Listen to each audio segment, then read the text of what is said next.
নমস্কার নমস্কার নমস্কার নমস্কার নমস্কার নমস্কার নমস্কার আপনাদের সবাইকে সবাইকে সবাইকে নমস্কার জানাচ্ছে আপনাদের সৌমিত্র বসু। সবাইকে অজস্র শুভ কামনা জানাচ্ছে, সবাইকে স্বাগত জানাচ্ছে আজকের এই শরণাগত অনুষ্ঠানে এবং সবাইকে শুভ সকাল জানাচ্ছে। শুভ হোক, শুভ হোক, শুভ হোক, সকলের শুভ হোক, সকলের ভালো হোক, মঙ্গল হোক, কল্যাণ হোক, ভালো হোক, সকলের ভালো হোক। আজকে অনেকগুলো কারণে বিশেষ দিন, তার মধ্যে একটি হচ্ছে স্যার আশুতোষ মুখোপাধ্যায়, বঙ্গ সূর্য যাকে বলা হয়, সেই স্যার আশুতোষ মুখোপাধ্যায়ের তিরোধান ঘটেছিল আজকের তারিখে 1924 খ্রিস্টাব্দে। বিপ্লবী রাসবিহারী বসু, তার জন্মদিন আজকে, 1880 খ্রিস্টাব্দে তার জন্ম হয়েছিল। আরো একজন মানুষ প্রয়াত হয়েছিলেন আজকের তারিখে, তিনি আমাদের এই বাংলায় ব্রতচারী আন্দোলনের প্রতিষ্ঠাতা গুরুসদয় দত্ত। তিনি প্রয়াত হয়েছিলেন এই আজকের তারিখে 1941 খ্রিস্টাব্দে। এবারে বলি বেণী মাধবশীলের পঞ্জিকা অনুযায়ী আজকের দিনটার কথা। আজকে 10ই জ্যৈষ্ঠ 1432, ইংরেজির 25শে মে 2025, রবিবার। আজ ত্রয়োদশী। সূর্যোদয়ের সময় ভোর 4:56, সূর্যাস্তের সময় বিকেল 6:12।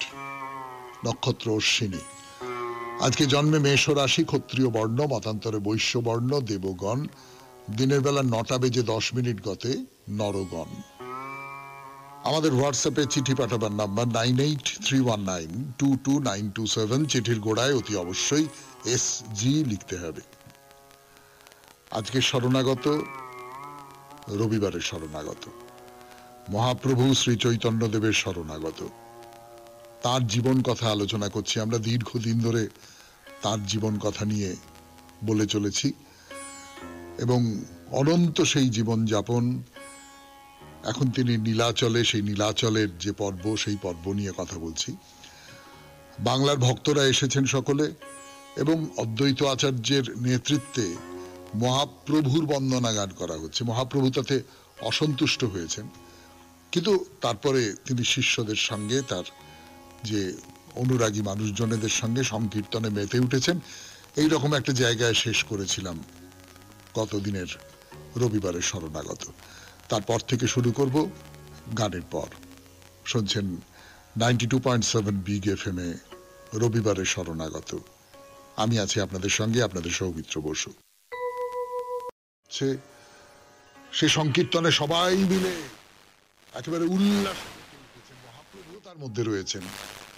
আর গানের যে কথা, সেই কথা হচ্ছে যে, হে জগৎবাসীর মনমোহন জগন্নাথ, তোমায় আরতি জানাই, তোমার চন্দ্রবদন দেখে আমার মন পাগল হয়ে উঠেছে।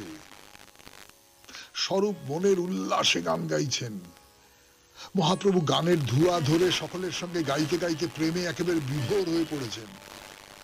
তার সমস্ত অঙ্গে এই যে সাত্ত্বিক বিকার যেগুলোকে বলা হয়, সেই সাত্ত্বিক বিকার, সেগুলো স্পষ্ট হয়ে উঠছে। আস্তে আস্তে আস্তে আস্তে শরীর শিথিল হয়ে পড়ছে, বাহ্যজ্ঞান লুপ্ত হয়ে যাচ্ছে। তবু খানিকটা অস্পষ্ট উচ্চারণে, খানিকটা জড়ানো উচ্চারণে তিনি সে গানের সঙ্গে উদ্দাম নৃত্য করছেন, উদ্দাম নৃত্য। এই যে নৃত্য, সকলকে নিয়ে এই যে তার নৃত্য, এই নৃত্যকে বলা হয় পরিমুন্ডা নৃত্য। অবশ্য এই নৃত্য কীর্তন অনুষ্ঠানকে অনেকে মহাপ্রভুর যে সংকীর্তন রাস নৃত্য, সেটাও বলে থাকেন। তো যাই হোক, যেটা বলছিলাম সেটা হচ্ছে যে একেবারে কৃষ্ণ প্রেমে, জগন্নাথ প্রেমে লীন হয়ে গিয়ে মনের আনন্দে দীর্ঘক্ষণ ধরে নৃত্য করছেন। তখন তার বাহ্যজ্ঞান প্রায় লুপ্ত হয়ে গেছে, অর্ধবাহ্য দশা। শরীর নানান দিক থেকে বিকল হয়ে যাচ্ছে, দু চোখ থেকে সহস্র ধারায় অশ্রু বেরিয়ে আসছে।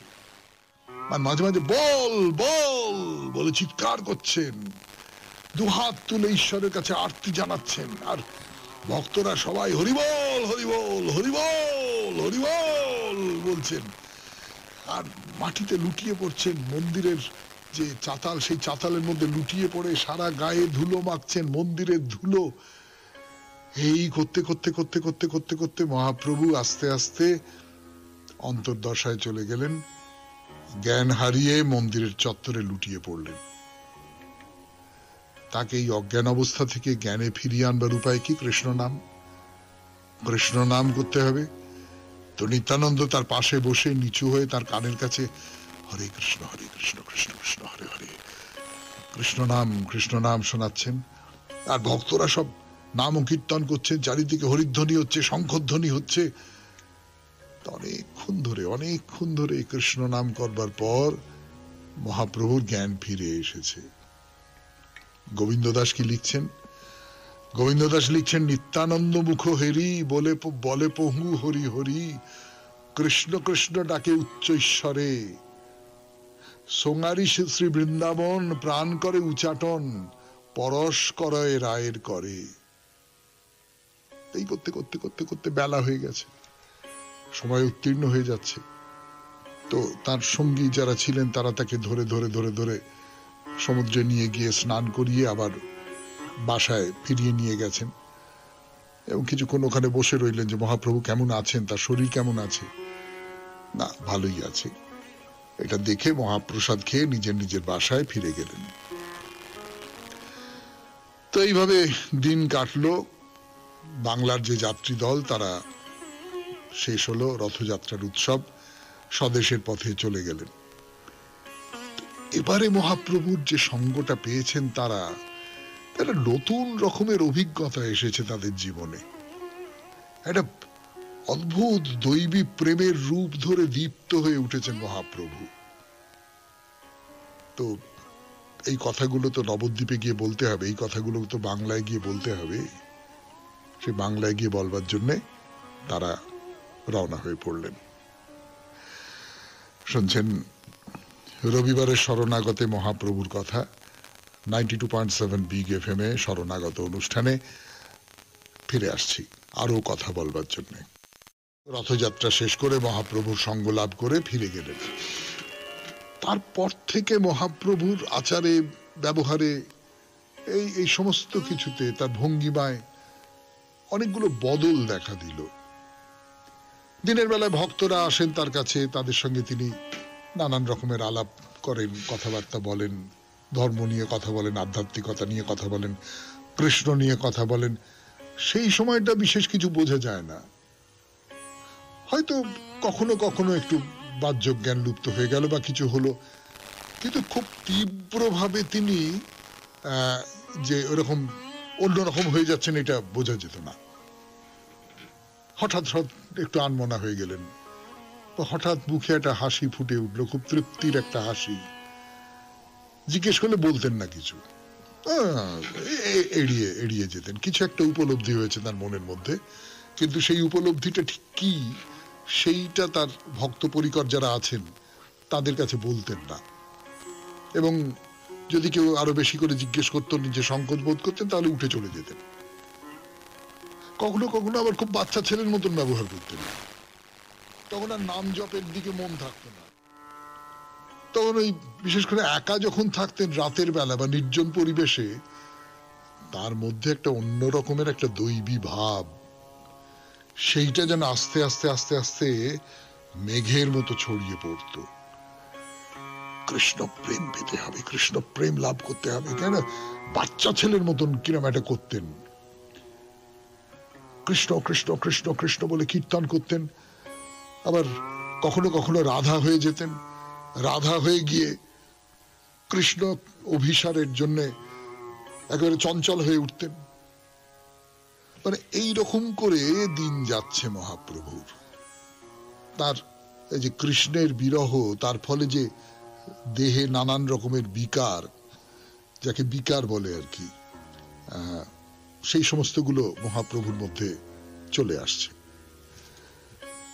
শুনছেন রবিবারের শরণাগত 92.7 বিগ FM এ।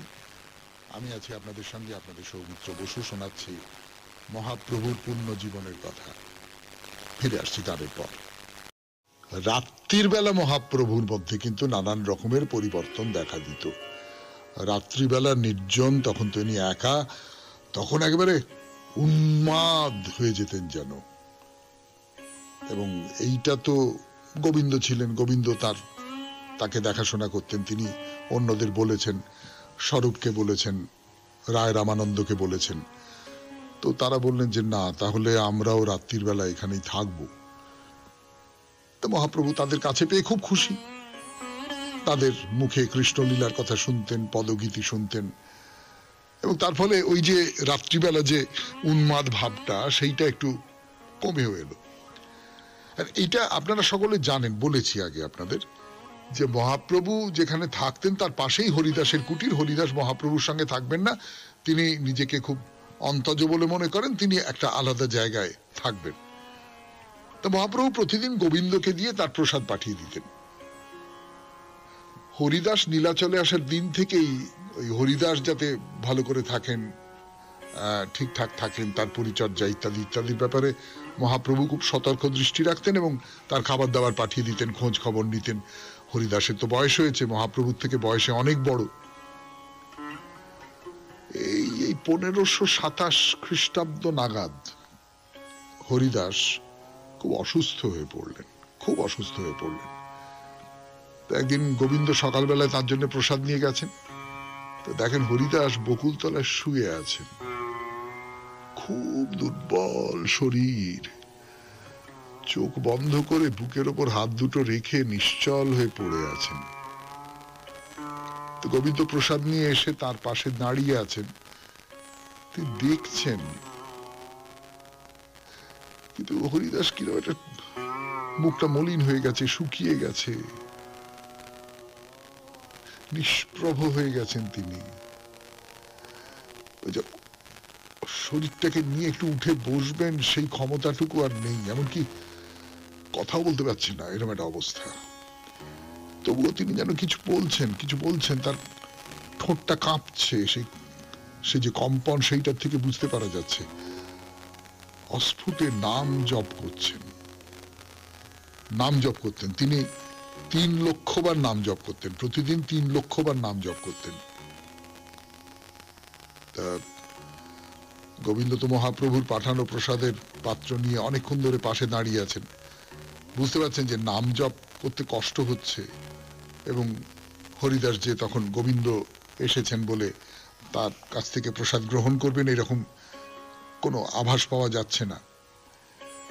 তো খানিকটা কি বলবো, একটু ইতস্তত করছেন, কি করবেন। শেষে বললেন যে হরিদাস। শব্দ শুনে অনেক কষ্টে হরিদাস মুখটা ফিরিয়ে তাকে দেখবার চেষ্টা করলেন। গোবিন্দ প্রসাদ নিয়ে এসেছেন। গোবিন্দ বললেন, ঠাকুর ওঠো, প্রসাদ গ্রহণ করো, তোমার জন্য যে মহাপ্রসাদ নিয়ে এসেছি, ওঠো, আহার করো। শুনছেন মহাপ্রভুর কথা, সেই সূত্র ধরে অসুস্থ হরিদাসের কথা। 92.7 বিগ এফএম এ শরণাগত অনুষ্ঠানে এখন একটু গান শুনি, গানের পর আবার মহাপ্রভুর কথা, শ্রী চৈতন্যদেবের কথা। 92.7 বিগ এফএম এ শরণাগত অনুষ্ঠান শুনছেন আপনারা। হরিদাস খুব অসুস্থ, খুব প্রায় মৃতপ্রায় বললে যেটা মনে হয় সেই রকমটা। তিনি ভালো করে ঠোঁট নাড়তে পারছেন না, কথা বলতে পারছেন না, শুধু সেই অশক্ত শরীরে সেই প্রায় না পারার শক্তি নিয়ে তিনি ক্রমাগত নাম জপ করে চলেছেন। তা গোবিন্দ তার কাছে গেছেন, গিয়ে বলছেন যে ঠাকুর ওঠো, তোমার জন্য মহাপ্রসাদ নিয়ে এসেছি, ওঠো। তা হরিদাস একবার ওঠার চেষ্টা করলেন, কিন্তু পারলেন না। তিনি শুয়ে শুয়েই গোবিন্দকে বলছেন, গোবিন্দ আজ আর আমার দ্বারা প্রসাদ গ্রহণ করা হবে না, আজকে আমি উপবাস করব। এখনো আমি নাম সংখ্যা পূরণ করতে পারিনি, আমি কেমন করে আহার করি বলো। নাম সংখ্যা মানে প্রতিদিন 1 লক্ষ বার কৃষ্ণ নাম জপ করবেন, এটা হচ্ছে তার প্রতিজ্ঞা। তিনি নাম ও সংখ্যা পূরণ করতে পারেননি। হরিদাস শপথ দিয়েছিলেন যে ইষ্টকর্ম অসমাপ্ত রেখে কখনো ইন্দ্রিয় তৃপ্তি সাধন করবেন না। অর্থাৎ আমার যেটা কর্তব্য, আমার যেটা যেটা করতে হবে আমাকে, সেইটা আমাকে সম্পূর্ণ করতে হবে আগে।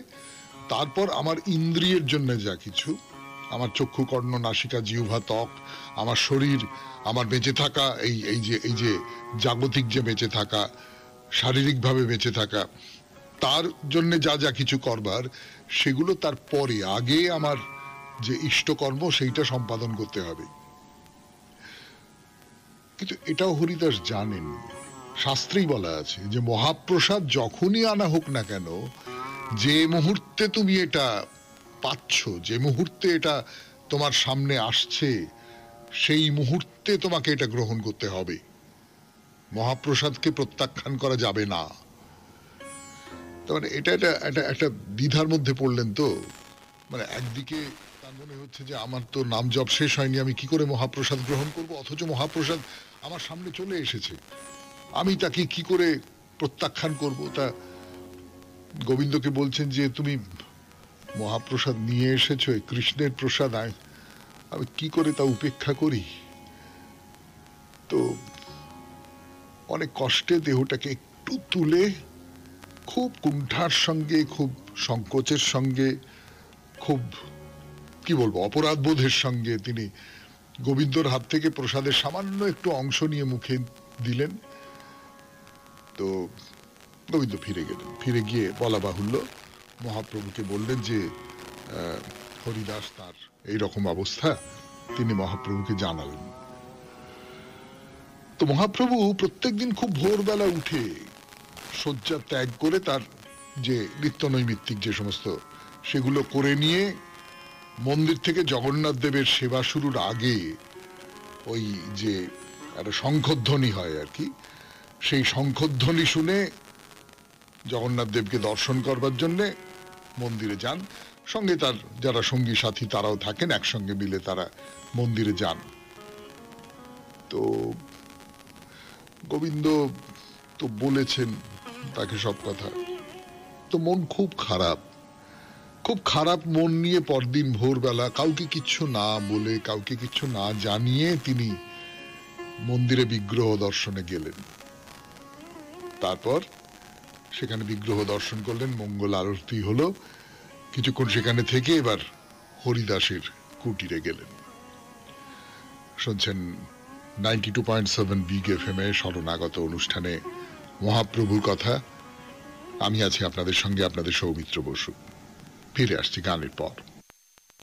আপনাদের 92.7 বিগ এফএম এ শরণাগত অনুষ্ঠানে এই রবিবারের শরণাগত যে মহাপ্রভু তো হরিদাসের কুটিরে গেলেন। গিয়ে দেখলেন যে হরিদাস একেবারে মাটিতে ধুলোর মধ্যে শুয়ে আছে এবং শরীরে যে প্রাণের কোন রকমের চিহ্ন পর্যন্ত নেই।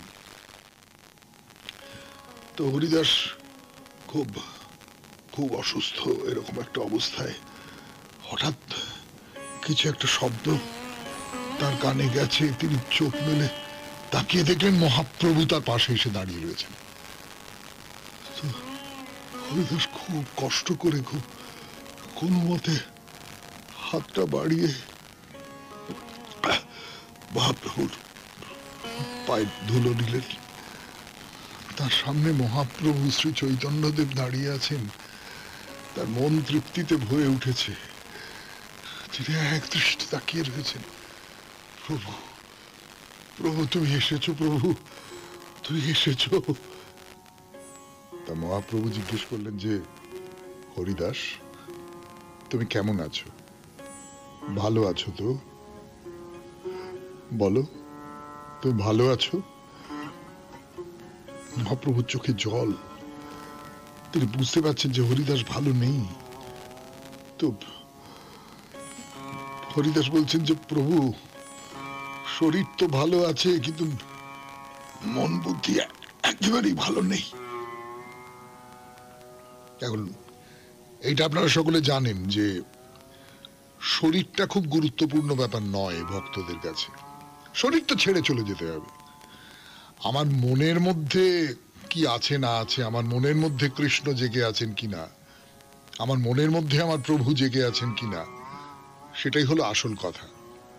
আমার শরীরে নানান রকম কষ্ট থাকতে পারে, আমার শরীরে নানা রকম অসুখ থাকতে পারে। একজন সত্যিকারের সন্ন্যাসী, সত্যিকারের সন্ত, তিনি এগুলোকে পাত্তা দেন না। কিন্তু মন, হরিদাস কি বলছেন? হরিদাস বলছেন যে আমার মন বুদ্ধি একেবারেই ভালো নেই। তো বলছেন আমার জ্বর শরীর ভালো আছে, কিন্তু মন বুদ্ধি আমি কৃষ্ণের চরণে অর্পণ করতে পারছি না প্রভু, আর সেই জন্যই শরীরকে ভালো বলে মনে হচ্ছে না। ভাবুন, শরীর নাকি ঠিক আছে, কিন্তু যেহেতু মন ভালো নেই, মনকে সম্পূর্ণভাবে কৃষ্ণের চরণে অর্পণ করতে পারছেন না, সেই জন্যে তার শরীর ভালো বোধ হচ্ছে না।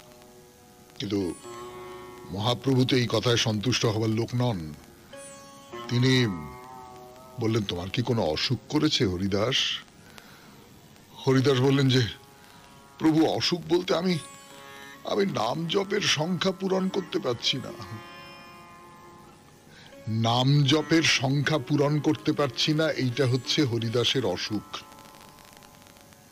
তো মহাপ্রভু বললেন যে আর কেন হরিদাস, তোমার তো বয়স হয়েছে, তোমার এখন ৭৬ বছর বয়স, তুমি তো সারা জীবন ধরেই নাম জপের সংখ্যা পূরণ করে এসেছো, এখন তুমি সিদ্ধিপ্রাপ্ত হয়েছ, সাধন ভক্তির অনুশীলনে তোমার এখন এত আগ্রহ কেন?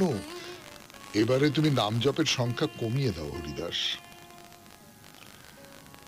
শুনছেন রবিবারের শরণাগত, মহাপ্রভু শ্রী চৈতন্যদেবের শরণাগত। ফিরে আসছি গানের পর 92.7 বিগ এফএম এ শরণাগত অনুষ্ঠানে। এফএম এ শরণাগত অনুষ্ঠান শুনছেন, রবিবারের শরণাগত। তো হরিদাসকে তো মহাপ্রভু এই উপদেশটা দিলেন, তুমি এখন এত বেশি নাম জপ করো না। 1,00,000 বার নাম জপ করা, তোমার ৭৬ বছর বয়স হয়ে গেছে, আর মানুষের পক্ষে সম্ভব নয়, তুমি নাম জপের সংখ্যা কমিয়ে দাও। এটা মহাপ্রভু হরিদাসকে বলছেন। এটা কি যে কাউকে বলতেন? যে কোনো ভক্ত কেমন কথা বলতেন মহাপ্রভু? না, না বলতেন না। তিনি জানেন যে হরিদাস অন্য রকমের একজন মানুষ। এই যে হরিদাসের মতন একজন সাধক, তার মনের মধ্যে যে, যাকে আধ্যাত্মিক সাধনা বলে, সেই আধ্যাত্মিক যে বৈশিষ্ট্য, সেটা অন্য রকমের। মহাপ্রভু তাকে বলছেন, তুমি সিদ্ধ ভক্ত। শস্যবীজ সিদ্ধ হলে তার সৃজন শক্তি নষ্ট হয়ে যায়।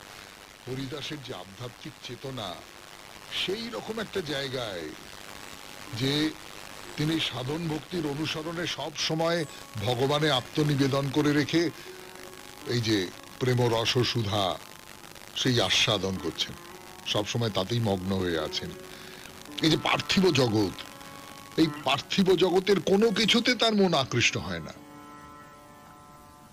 একজন মুক্ত পুরুষ, তিনি তো এই সাধারণ জড় জগতের যে গণ্ডি, আমরা যে পৃথিবীতে বাস করি, সেই গণ্ডির মধ্যেই বাস করেন। কিন্তু এই যে মর জগৎ, এই যে জড় জগৎ, সেটা কোনোভাবে এই সমস্ত মানুষকে আকর্ষণ করতে পারে না, এই সমস্ত মানুষকে বিচলিত করতে পারে না। কোথাও থেকে কোনো কিছু যে আমি পাবো, এটা করলে এটা পাবো, আমাদের যে জীবনযাপন, তার মোদ্দা কথাটা তো হচ্ছে এই যে এটা করলে আমি এটা পাবো। কিন্তু না, এই কোনো কিছু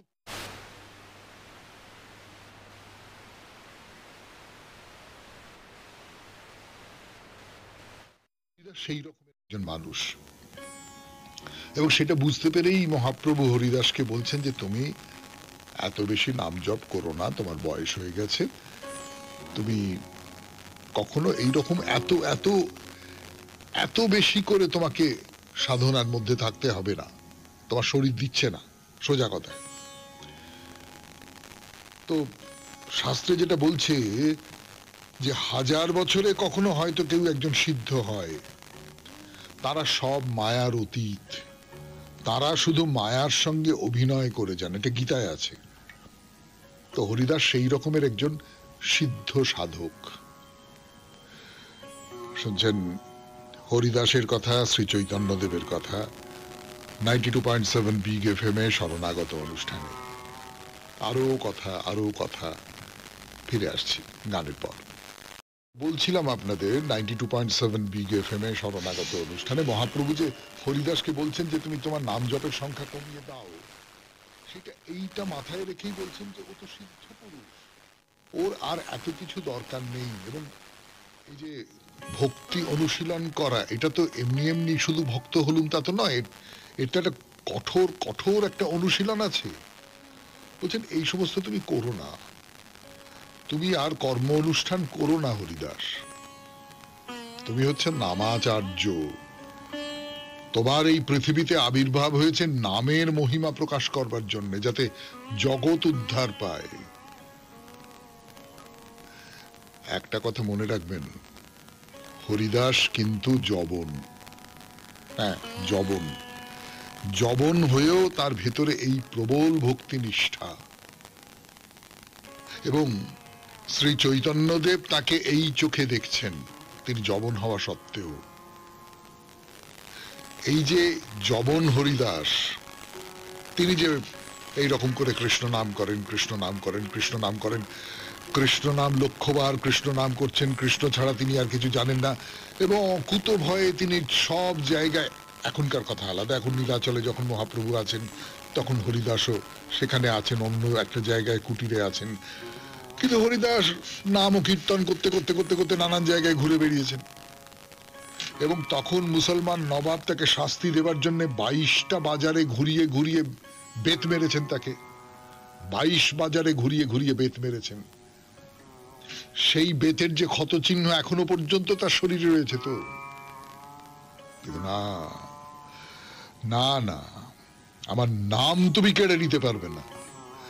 আমার ভেতরে যে কৃষ্ণ নাম, সেই কৃষ্ণ নামের উচ্চারণ তুমি বন্ধ করতে পারবে না, যা কিছু করো না কেন, যত অত্যাচার করো না কেন।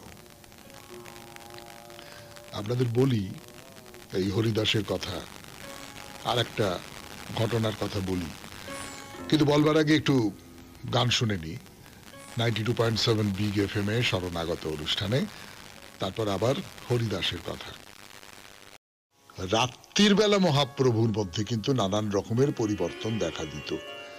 রাত্রিবেলা নির্জন, তখন তিনি একা, তখন একেবারে উন্মাদ হয়ে যেতেন যেন। এবং এইটা তো গোবিন্দ ছিলেন, গোবিন্দ তাকে দেখাশোনা করতেন। তিনি অন্যদের বলেছেন, স্বরূপকে বলেছেন, রায় রামানন্দকে বলেছেন। তো তারা বললেন যে না, তাহলে আমরাও রাত্রির বেলা এখানেই থাকবো। তো মহাপ্রভু তাদের কাছে পেয়ে খুব খুশি, তাদের মুখে কৃষ্ণলীলার কথা শুনতেন, পদগীতি শুনতেন। এবং তার ফলে ওই যে রাত্রিবেলা যে উন্মাদ ভাবটা, সেইটা একটু কমেও এলো। আর এইটা আপনারা সকলে জানেন, বলেছি আগে আপনাদের, যে মহাপ্রভু যেখানে থাকতেন তার পাশেই হরিদাসের কুটির। হরিদাস মহাপ্রভুর সঙ্গে থাকবেন না, তিনি নিজেকে খুব অন্তজ বলে মনে করেন, তিনি একটা আলাদা জায়গায় থাকবেন। তো মহাপ্রভু প্রতিদিন গোবিন্দকে দিয়ে তার প্রসাদ পাঠিয়ে দিতেন। হরিদাস নীলাচলে আসার দিন থেকেই ওই হরিদাস যাতে ভালো করে থাকেন, ঠিকঠাক থাকেন, তার পরিচর্যা ইত্যাদির ব্যাপারে মহাপ্রভু খুব সতর্ক দৃষ্টি রাখতেন এবং তার খাবার দাবার পাঠিয়ে দিতেন, খোঁজ খবর নিতেন। হরিদাসের তো বয়স হয়েছে, মহাপ্রভুর থেকে বয়সে অনেক বড়।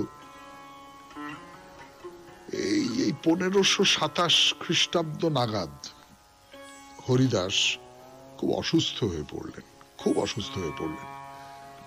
তো একদিন গোবিন্দ সকালবেলায় তার জন্য প্রসাদ নিয়ে গেছেন।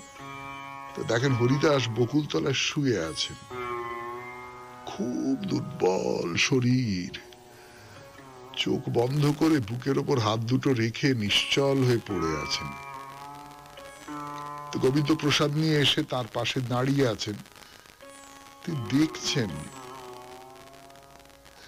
কিন্তু হরিদাস কিরকম একটা মুখটা মলিন হয়ে গেছে, শুকিয়ে গেছে,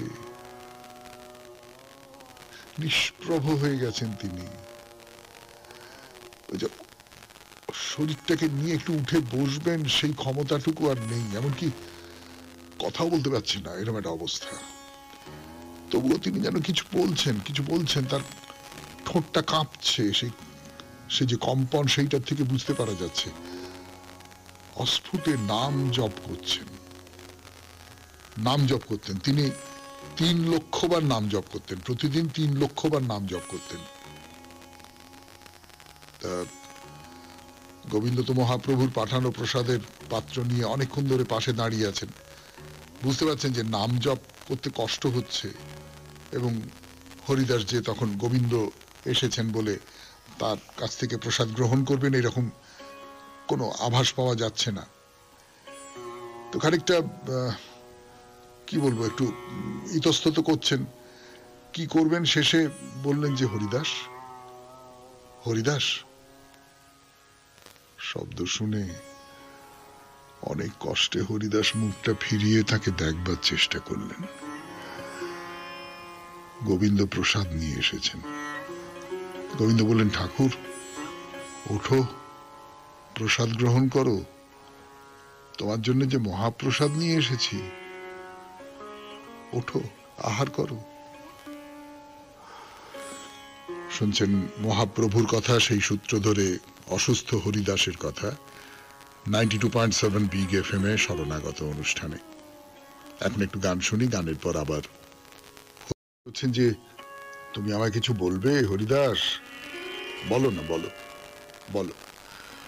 হরিদাস বলতে পারছেন না, মুখ থেকে বেরোচ্ছে না কথা, এত ক্লান্ত। তবু নিজের ওপর অসম্ভব জোর করে বললেন যে প্রভু তোমার কাছে আমার শুধু একটি অনুরোধ আছে। কিছুদিন ধরে আমার মনে একটা অশুভ চিন্তা মনের মধ্যে কুরে খাচ্ছে, আর তার জন্য আমার খুব কষ্ট হচ্ছে, মনটা খুব এলোমেলো হয়ে আছে। আমার মনে হচ্ছে এইবার যেন তুমি তোমার এই মানব লীলা সম্বরণের প্রস্তুতি নিচ্ছ। আমি তোমার কাছে একটাই অনুরোধ করব, আমাকে যেন সেই দৃশ্য দেখতে না হয় প্রভু। তোমার অপ্রকটের আগেই যেন আমাকে এই পৃথিবী থেকে চলে যেতে হয়। তোমার সেই চলে যাওয়া আমি দেখতে পারবো না প্রভু। হরিদাস বুঝতে পেরেছেন, আসলে তাই তো হয়।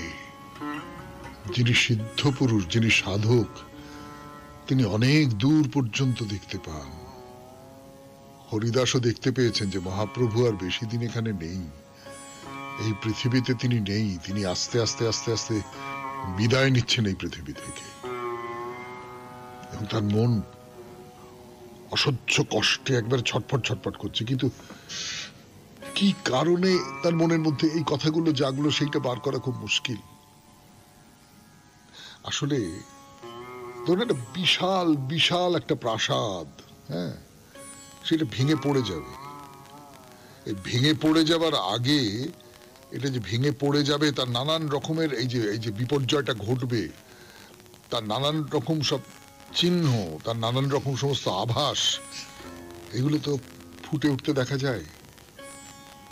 এটা যারা আপনি বুঝতে পারবো না, কিন্তু যারা সত্যিকারের এই বিষয়টা বোঝেন, অনুভব করেন, তারা কিন্তু বুঝতে পারবেন। তো হরিদাস কোথাও বুঝতে পারছেন যে যোগী পুরুষ যিনি, তার তো একটা আলাদা রকমের প্রজ্ঞা থাকে। তারা ভবিষ্যতের ঘটনা বুঝতে পারেন। কেমন করে বুঝতে পারেন? তাদের মন বলে দেয়। তারা এমন একটা অন্যরকম ক্ষমতার অধিকারী হন, যাতে করে তাদের মন বলে দেয় যে না, এইখানে কিন্তু এই দিক থেকে কিন্তু বিপদ আসছে, এটা বলে দেয়। তো এইরকম অনেকের কথা বলতে পারি আমরা, কিন্তু সেসব কথা আবার আগামী রবিবার। আজকের মতো এখানেই শেষ করি যে হরিদাস বুঝতে পেরেছেন মহাপ্রভু এইবার মানব লীলা সংবরণ করবেন। তার একমাত্র অভিলাষ তোমার আগে যেন আমি চলে যেতে পারি। শেষ হলো আজকে শরণাগত। আমাদের হোয়াটসঅ্যাপে চিঠি পাঠাবার নাম্বার 9831922927। চিঠির গোড়ায় অতি অবশ্যই SG লিখতে হবে। আর বৃহস্পতিবারের শরণাগতর জন্য আপনাদের চিঠির বিষয় আপনার দেখা কোনো একজন মানুষ যাকে আপনার কর্মযোগী বলে মনে হয়েছে। তাহলে আজকের মতো বিদায়। খুব ভালো থাকবেন, আনন্দে থাকবেন। নমস্কার নমস্কার নমস্কার নমস্কার নমস্কার নমস্কার নমস্কার। আপনাদের সবাইকে সবাইকে সবাইকে নমস্কার জানাচ্ছে আপনাদের সৌমিত্র বসু। সবাইকে অজস্র শুভ কামনা জানাচ্ছে, সবাইকে স্বাগত জানাচ্ছে আজকের এই শরণাগত অনুষ্ঠানে এবং সবাইকে শুভ সকাল জানাচ্ছে। শুভ হোক, শুভ হোক, শুভ হোক, সকলের শুভ হোক, সকলের ভালো হোক, মঙ্গল হোক, কল্যাণ হোক, ভালো হোক, সকলের ভালো হোক। আজকে অনেকগুলো কারণে বিশেষ দিন, তার মধ্যে একটি হচ্ছে স্যার আশুতোষ মুখোপাধ্যায়, বঙ্গ সূর্য যাকে বলা হয়, সেই স্যার আশুতোষ মুখোপাধ্যায়ের তিরোধান ঘটেছিল আজকের তারিখে 1924 খ্রিস্টাব্দে। বিপ্লবী রাসবিহারী বসু, তার জন্মদিন আজকে। 1880 খ্রিস্টাব্দে তার জন্ম হয়েছিল।